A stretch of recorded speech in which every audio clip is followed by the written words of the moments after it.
I'm going to focus my remarks this afternoon on really providing an update on the President's legacy in the climate resilience and preparedness space, and also hopefully provide some provocative ideas and suggestions for the path forward beyond this administration.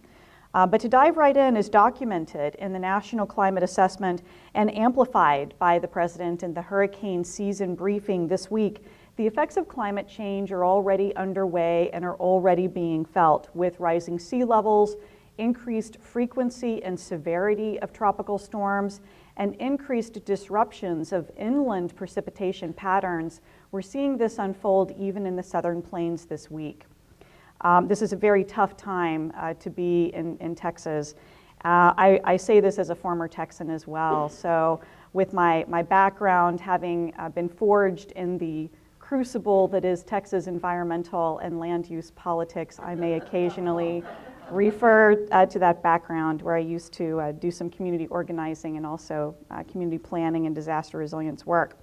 But really I'll be focused more on the legacy of the President's Climate Action Plan, and specifically the ways that we've gone about better identifying, communicating, and ultimately reducing the risks and costs associated with extreme weather and other effects of climate change.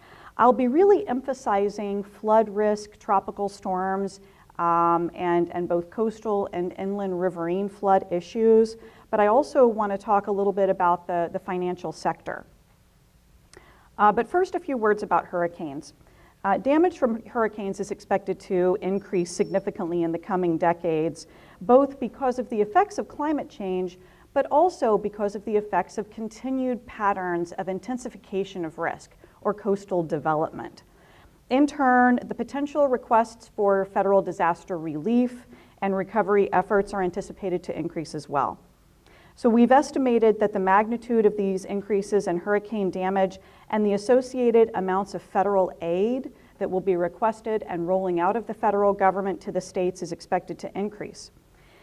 We look at the combination of the physical effects of climate change along with the state and local land use development patterns working in combination that result in this increase in loss and increase in cost. So over time, these costs are anticipated to rise rapidly and also become a greater share of gross domestic product, or GDP. For example, under our current estimates, the annual damage is currently estimated to be approximately 0.16% of GDP. This is average annualized damage of about $28 billion. This is $28 billion. By 2075, however, that figure is estimated to increase to 0.22%, an equivalent of roughly $39 billion in today's economy. Approximately 45% of that increase is attributed to climate change, but 55% of that increase is attributed to coastal development patterns. So what I'm saying there is, even if we stabilize GHG emissions today, there are certain changes that are baked into the system physically as well. You all have been talking about that and learning about that. But even if climate impacts were to stabilize, just under the current rates of flood damage that we see associated with hurricanes, because of the anticipated increase in coastal development patterns, those losses are anticipated to continue to rise. So for example, right now, approximately 0.4% of the US population is currently living in counties where hurricane damage is a factor. But we anticipate that by 2075, there will be an increase of greater than 5% of the county's average that would increase in an intensification of those development patterns. So I didn't put that very well, but what that means is that the share will rise to 2.1% rather than just the current 0.4% of the population. So currently, we see approximately 1.2 million people that are living in counties that are vulnerable to hurricane impacts. By 2075, that's anticipated to rise to 10 million people. I understand that you all have been hearing about climate impacts, so I don't necessarily need to get into the effects of the troposphere or GHG emissions and how that translates into increased sea surface temperatures, how the relationship between a warming environment and warming seas contribute to increased tropical storm activity. I think you all have been getting into that over the course of your deliberations. But the way that translates into increased downpours, especially over the last 3 to 5 decades, is significant. So we're seeing inland that the heaviest rainfall events have become more heavy and more frequent, and the amount of rain falling on these heavy rain events are also increasing. So since 1991, the amount of rain falling in very heavy precip events has been significantly above average. And according to the National Climate Assessment, this increase has been greatest in the Northeast, the Midwest, and the Upper Great Plains, more than 30% above the 1901 to 1960 average. There's also been a concomitant increase in flood events in the Midwest and in the Northeast, where the largest increase in these heavy rain amounts have been occurring.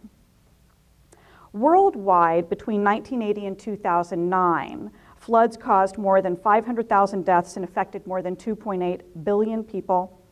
In the US, between 1959 and 2005, this is inclusive of Hurricane Katrina, we saw more than 4,500 deaths just in the US alone. The property and crop damage averages nearly $8 billion a year.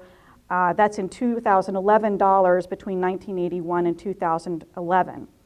And between 1980 and 2013, floods caused just in the US more than $260 billion in damage. We also see an increase in the percentage of these losses that are being borne through the federal government. So this is all of us as taxpayers. Where previously, if you looked in closer to the 1960s, the share of tropical storms that were declared as disasters that ended up resulting in federal disaster relief was less than 10%. As we move through the storms of the 1990s, particularly the 1993 Midwest floods, the storms of 2005, including Rita, Wilma, and Katrina, and then as recently as Hurricane Sandy, we see that share of the federal taxpayer dollar being brought to bear more and more in the burden for repairing damage from these storms.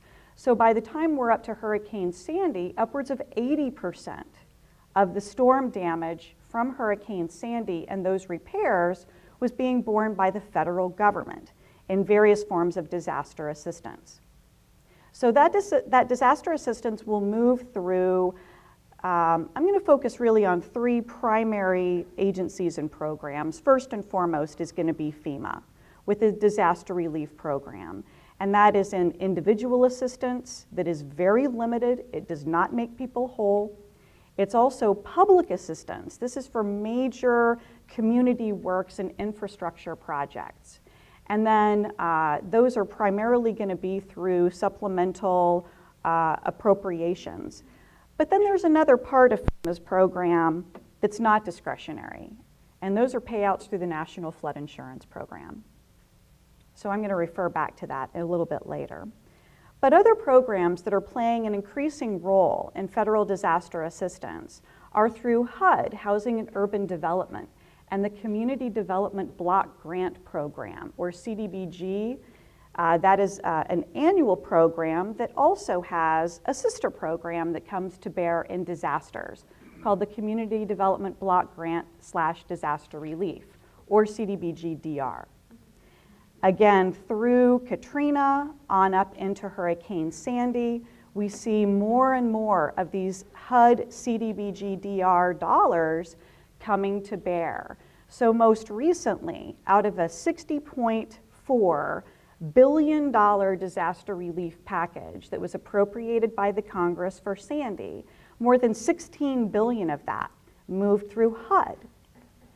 The third department or program that I will point to that I think is a very important one is the Department of Transportation. We see significant appropriations moving through the Federal Department of Transportation, particularly for Sandy, primarily to address federal aid highways, but also the Federal Transit Administration and those transit systems and transportation infrastructure that were damaged by Sandy. There are also significant appropriations that move through the federal government, including to NOAA, to EPA, the Environmental Protection Agency, for wastewater treatment plants and systems, through the U.S. Army Corps of Engineers for coastal and other flood control infrastructure, and there are others, but looking primarily at DOT, FEMA, and HUD, I think is where we see a significant amount of opportunity to look at ways to better manage risk and buy it down. So I would emphasize that where we have current patterns trending upward in the instances, the frequency and severity of major precip and coastal storm events, the percentage of the repairs and the costs being borne by the federal treasury, and an increasing percentage of GDP associated with extreme weather events and climate change, we see ultimately a pattern that is unsustainable, both from an ecological standpoint, from a social standpoint, and also from an economic standpoint. So what are we to do? Flood risk professionals have long recognized that the so-called 100-year standard, the 100-year flood, or what we now call the 1% annual chance flood, because that's so much more clear, is generally no longer viewed as being adequate to protect life, to protect property, and increasingly state and local governments have recognized that that 1% annual chance or 100-year standard is not enough for them either.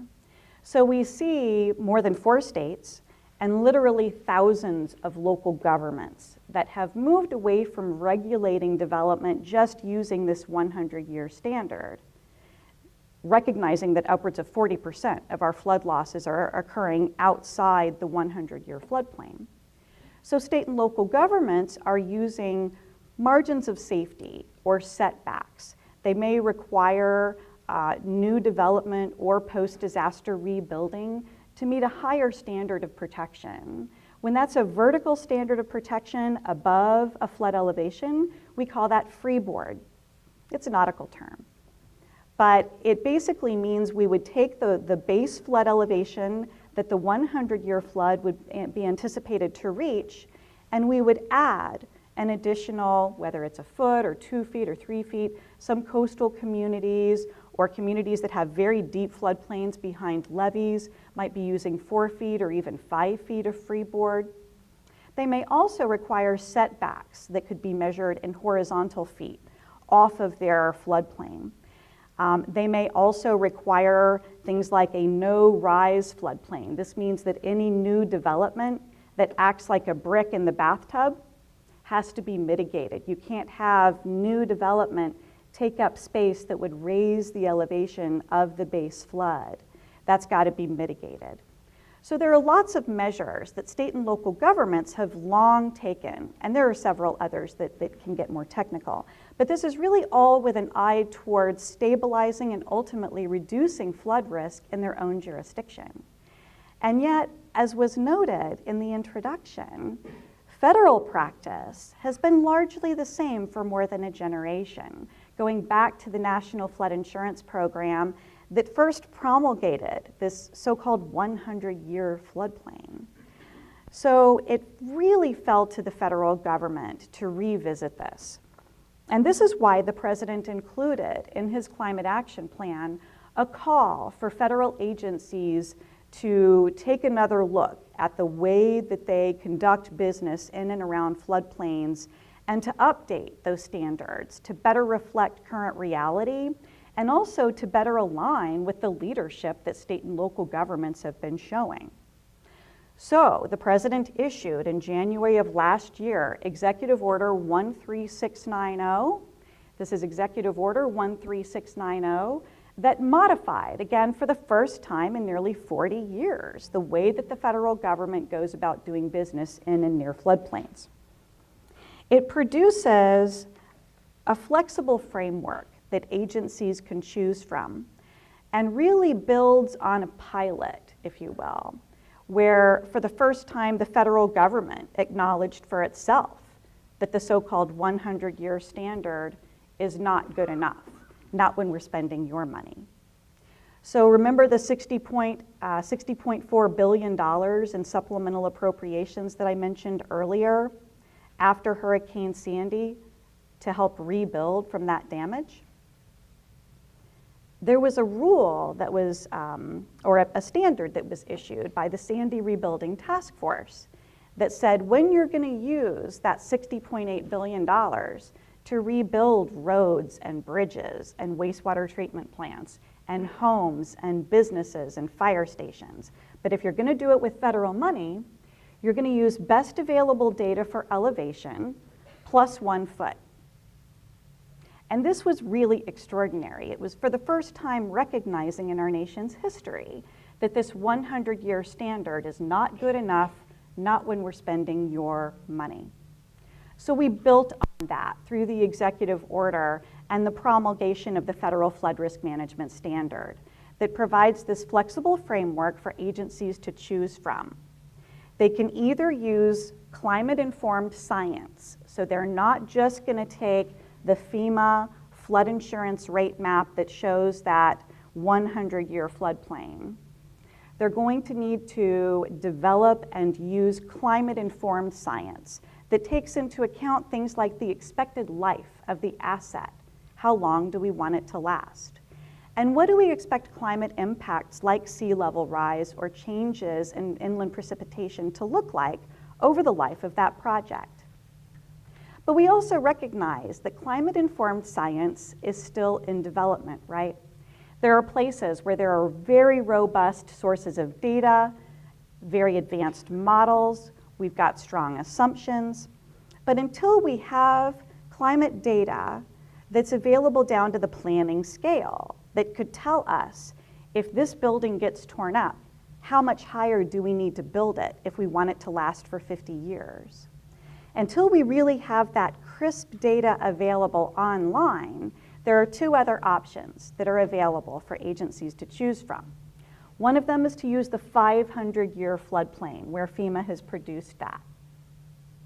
And so rather than the 1% annual chance, this is the 0.2% annual chance, because that's so much more clear. But the 500-year floodplain hasn't been mapped everywhere. We mainly find the 500-year floodplain on the FEMA flood insurance rate maps in densely populated urbanized areas where FEMA has included that in their mapping effort. So there's a third option that agencies can use for their planning and siting and designing of the things that they pay for with your money. If it's a critical facility, things like fire stations, hospitals, evacuation centers, or emergency operations centers, if it's a road that is used for evacuation, anything that's critical, it has to be built to the base flood elevation plus 3 feet. Everything else, base flood elevation plus 2 feet. So this really comes in line with what we see state and local governments doing. It also aligns with the standards being brought forward by the American Society of Civil Engineers and their ASCE 24. It aligns with standards of practice through planning, engineering, emergency management, and floodplain management communities.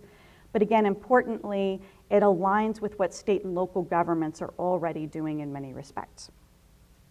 So agencies are currently going through the process right now of looking at their rules and their procedures and thinking about how they go about building and designing the things that are paid for with federal dollars. So in the case of FEMA and that individual assistance, that public assistance, the hazard mitigation grant programs, the pre-disaster mitigation grant programs that they bring to bear in the wake of a disaster, they're looking at what's going to be involved in aligning to those three options, which one of those options they're going to be using under different circumstances. Additionally, housing and urban development is looking at what these standards mean for the Community Development Block Grant and for the CDBG-DR programs. DOT is looking at what it means for federal aid highway, for federal transit, for FAA and airports. Across the federal family, agencies are looking at what this means for federally funded projects. So I would say stay tuned and be ready, especially as journalists, to help tell the story of the way that agencies are proposing to implement and help an engaged public weigh in when proposed approaches go out for public comment. And for those members of the public or other stakeholders and federal partners that are here that will ultimately be helping to implement these rules and procedures, or ultimately be helping to grow your communities to be more resilient when you're using federal dollars.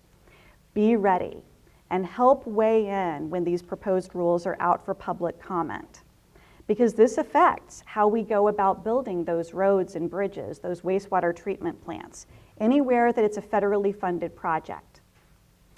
So I would really welcome perhaps later in my remarks if we wanted to get into some questions, particularly about the federal flood risk management standard. I won't get out ahead of any of the federal agency processes, so I wouldn't be able to answer any specific questions about what it means for a particular project or program. That's where the agencies are going to lead the way, but I would be happy to help clarify anything that I've explained so far. But additionally, we recognize that the federal government is not going to be going it alone here, right? There's tremendous private equity, private capital to be brought to bear.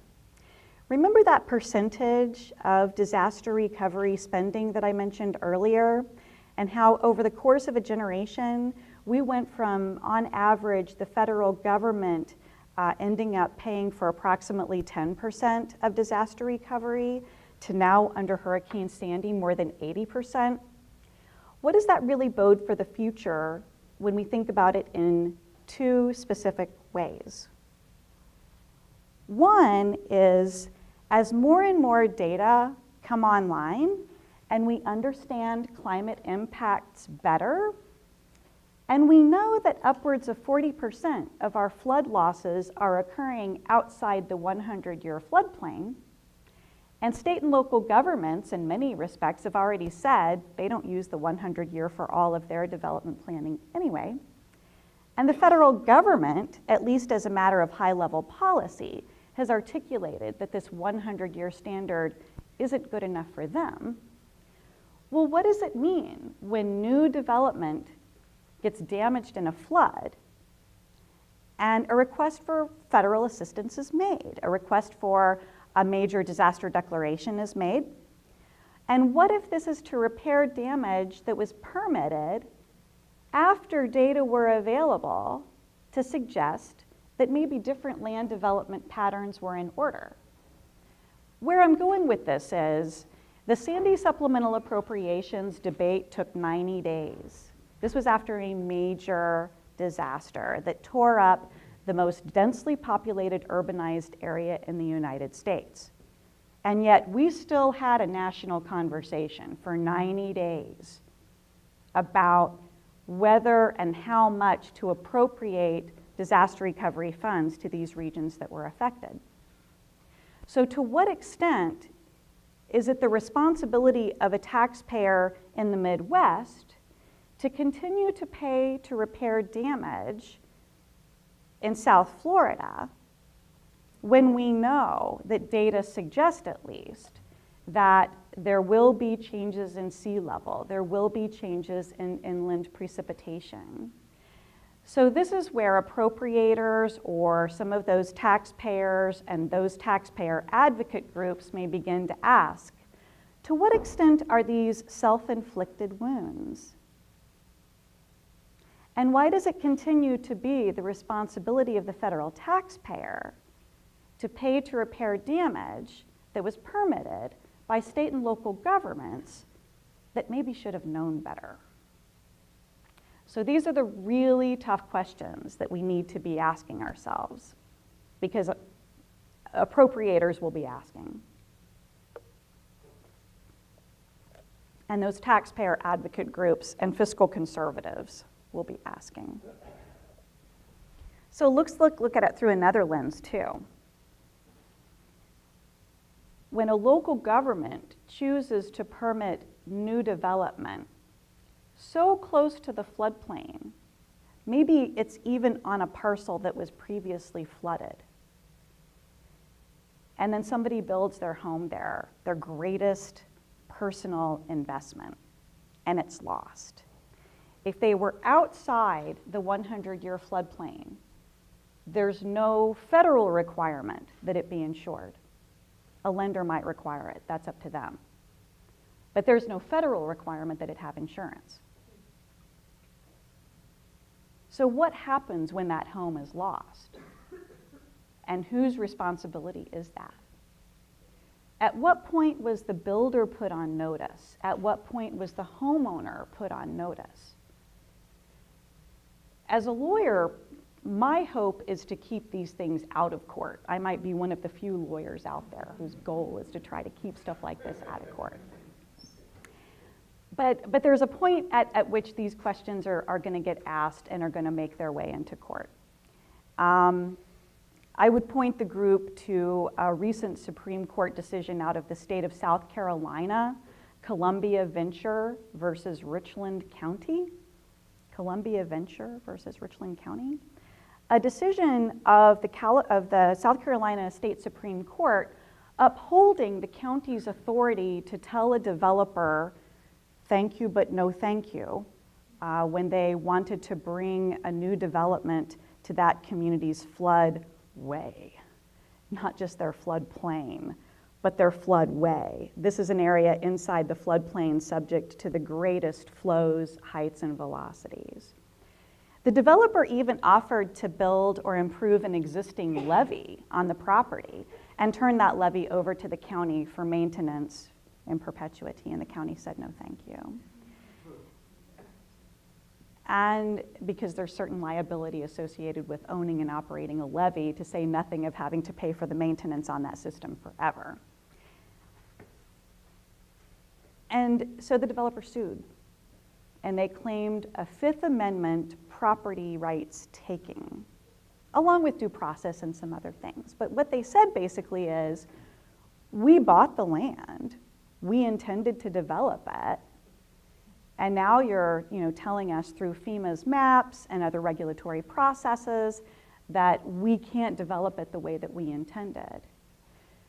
More than 10 years of litigation later, many, many millions of dollars in attorney's fees and court costs later, ultimately the county's authority to manage flood risk in their community as they saw fit prevailed. But in some instances, nobody but the blood-sucking lawyers like me win. And so the cautionary tale that I would say here is, as data point toward flood risks and climate impacts that become more and more foreseeable, it's really going to fall to state and local government to manage and respond to those risks, and not just rely on FEMA's flood insurance rate maps to tell them where development should responsibly go. And when there's harm or a flood that affects that community outside the 100-year floodplain, a smart community is going to really think smart about how and where to rebuild, and maybe not rebuilding right where they were before. Because the data are telling us that the past is no longer prologue, and where we previously anticipated floods would go, where we previously anticipated the extent of storm surge, and we previously built things in a certain way based on those assumptions, those are no longer the conditions that we can anticipate going forward.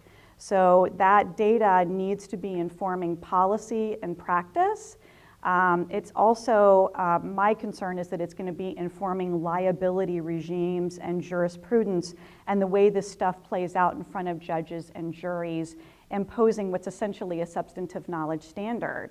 Mayor, you either knew or you should have known because the NOAA sea level rise viewer said so, or some other data set came online that told you this.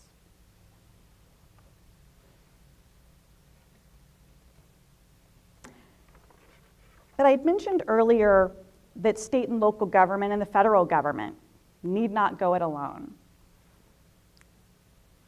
There are really extraordinary opportunities now as more data also begins to impact markets.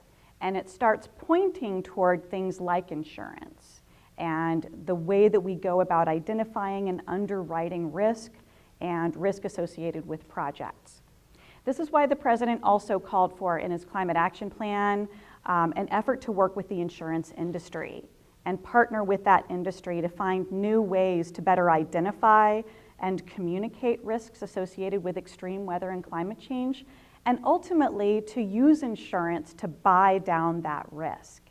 So we've been working with the insurance industry very actively for the last 2.5 years on 3 main efforts that I'm going to summarize briefly, but I think it translates directly into action that's very relevant on the ground.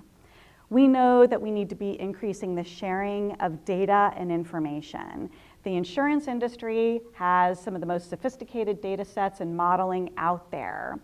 Additionally, within the federal government, we have through forecast data, as well as data through the National Flood Insurance Program and data on our own federal facilities that the insurance industry is interested in. So we've been talking about ways that we can increase the sharing of data and modeling capacity and developing robust analytic tools to get those out to state and local governments and use those to be better informing planning decision making on the ground. But it can also be used to better inform basic benefit cost analysis. The more we know what a given mitigation measure can buy us and reduce risk, how much are we going to be reducing the susceptibility of an asset or the damage that asset may experience? But also, how much can we reduce the day-to-day carrying costs, even if there's never a disaster? Because we've reduced risk and we've reduced the insurance cost to own or occupy that space. And so the sharing of data and information is absolutely critical. But it really points to better information for building codes and standards. If I'm in 12 meetings a day, and I am, building codes comes up in 11 of the 12. It's that important. It's that ubiquitous. However, building code adoption and enforcement is very much a state and local government function. Now we're looking at what we can be doing through the federal government in terms of our own standards or the things that we pay for. But ultimately, it falls to state and local government to adopt standards and building codes and consistently enforce them in a way that reduces risk. The last area that we're collaborating is in how we go about financing the resilience retrofits that's necessary to reduce risk in advance of a disaster. After the disaster comes through, once the federal flood risk management standard is implemented, there's also a seismic standard that is getting some traction, and other measures that can be brought to bear even through state and local standards. The outcome should be more resilient if it's being rebuilt after a disaster. But what do we do in advance of a disaster? So we're even looking at ways to leverage future reductions in insurance to produce the front end capital so that families and businesses will have the funding that they need to buy down their risk, whether it's strengthening their roof or strengthening other parts of their building, elevating their structure, flood-proofing if it's commercial, or taking other measures to reduce risk in the community that actually translates into reduced cost. So these are things that we're working through with the insurance industry as well as lenders. And I can tell you that the credit rating agencies are keenly interested in this as well. And this will be the point that I'll wrap up with. When a credit rating agency asks a community, what are you doing about climate change? What are you doing to prepare your community for the effects of sea level rise? That really gets the attention of that community, because that credit rating agency determines the rating of the municipal bonds that that community is going to issue. That really gets at the DNA of local community decision making. So as the credit rating agencies start taking notice, this also really helps to inform across the financial sector a better understanding of what the effects of climate change will be, but also what some of those best practices are that state and local governments, tribes, and regional players are already undertaking to position themselves better.